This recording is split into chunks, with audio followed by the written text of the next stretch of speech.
오늘 하루는 정말 즐거웠어요. 그런데 오늘 하루의 시작은 안 좋았어요. 아침에 머리가 너무 아팠어요. 두통이 왔어요.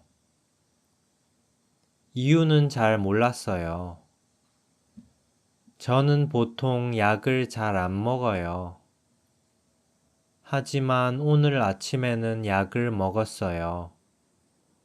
두통 약을 먹었어요. 두통 때문에 힘이 없었어요. 그런데 오늘은 약속이 있었어요. 이 약속은 저한테 중요했어요. 그리고 이 약속은 제 딸한테 정말 중요했어요. 그래서 저는 그냥 제 딸이랑 밖으로 나갔어요. 밖에 공기가 참 상쾌했어요. 그래서 머리가 좀 덜 아팠어요.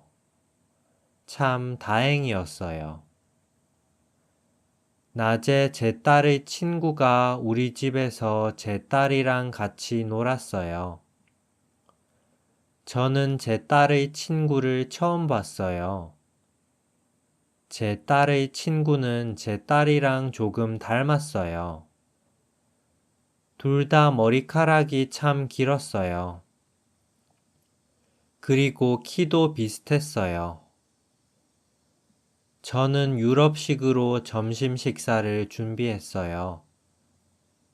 빵이랑 계란이랑 치즈랑 야채를 준비했어요.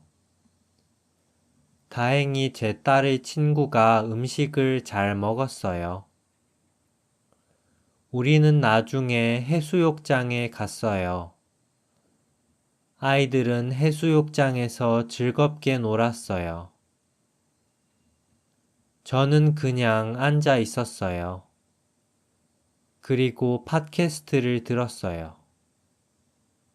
저녁에 저와 제 딸은 딸의 친구를 집에 바래다 줬어요. 그리고 우리도 집으로 돌아왔어요. 오늘 하루는 정말 즐거웠어요. 저의 옛날 기억이 떠올랐어요. 초등학생 때 저는 친구들이랑 거의 매일 같이 놀았어요. 친구들이랑 여러 가지를 같이 했어요. 어떤 친구들이랑은 밖에서 야구를 했어요. 어떤 친구들이랑은 밖에서 총싸움을 했어요.